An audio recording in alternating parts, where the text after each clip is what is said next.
Holy smokes. Sorry for the swearing. Man, they creep me out. Maybe I just need to get a pet one or something. I don't know.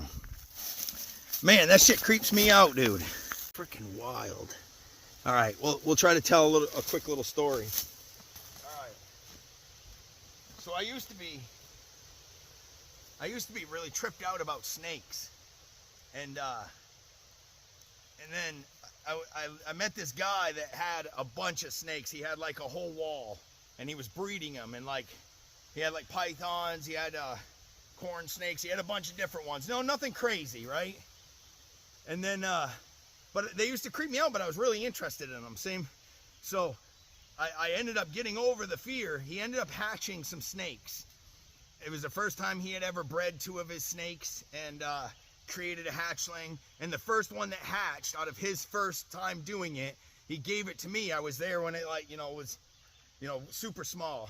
And he held on to it for a couple weeks. I went and got a tank and he talked me into it. It was super cool, man.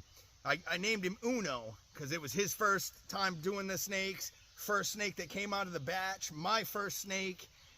Wicked cool. Like I had him for quite a while. He grew pretty big. But I got over the fear of snakes, right?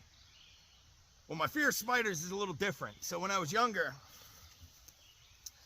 there was a brother-in-law's brother. They're all like family.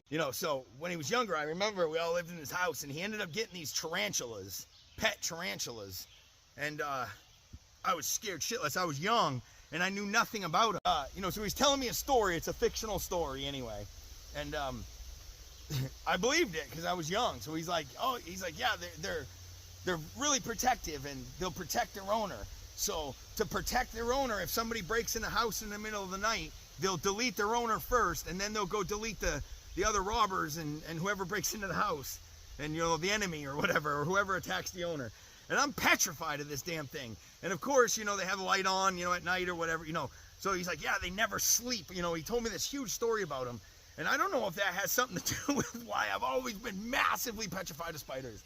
Like, I don't understand how people can be in areas where there's like literal tarantulas. Like, maybe they're chill, maybe they don't mess with you, but holy shit, dude. These things, I don't remember them ever being like this. When I was younger, I remember we used to call them, they were milkweed spiders. And there would be a lot of milkweed in the fields, and they'd like create a web in the milk, but you could see them because there's a big web and they were thin. They weren't like meaty like these things, man. That thing's crazy. I think they call them woodsman spiders or wolf spiders, I think. I don't know. I don't think it's a wolf spider. I'll have to look into it. I think they call them woodsman.